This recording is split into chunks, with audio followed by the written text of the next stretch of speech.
Вітаю вас на кухні «Смачні домашні рецепти». Сьогодні я поділюся з вами неймовірно смачним рецептом хрусткого домашнього хліба з цибулею, який ви також зможете легко приготувати на своїй кухні. Хліб виходить м'який, запашний та рум'яний з хрумкою скоринкою.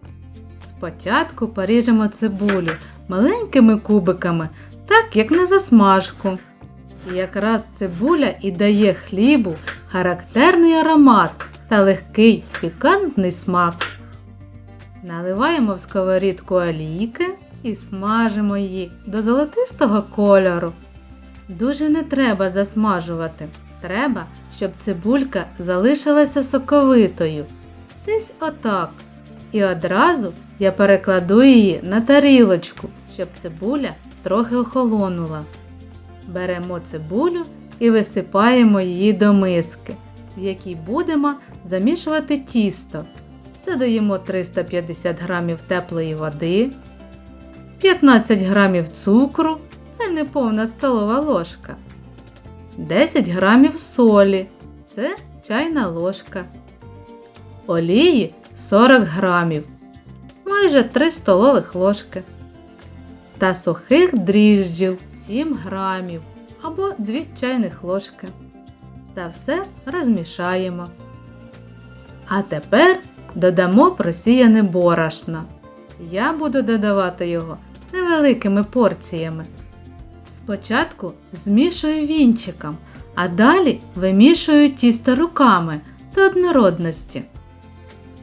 Ось таке воно у мене вийшло. Тісто тримає форму і майже не липне до рук. Борошна в мене пішло 650 грамів. Накриваємо кришкою або плівкою, зверху рушником і залишаємо підходити 1,5–2 годинки в теплому місці. Пройшло майже 2 години. Тісто гарно підійшло. І тепер тісто гарно вимішуємо. Ділимо його порівну на 2 частинки. Кожну частинку я ще раз вимішую. Тісто підкачую руками, формуючи гарні, рівненькі кульки. І викладаю їх на жаровню.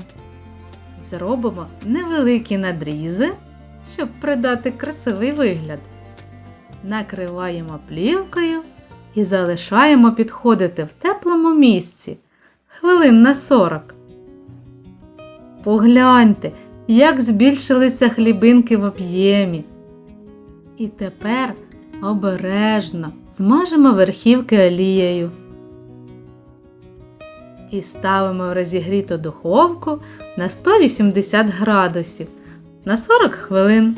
А там же дивіться, в кого яка духовка. Готовий хліб накриваємо рушником і даємо йому охолонути. А який ви печете хліб? Напишіть, дуже цікаво прочитати і ваші рецепти. Смачного!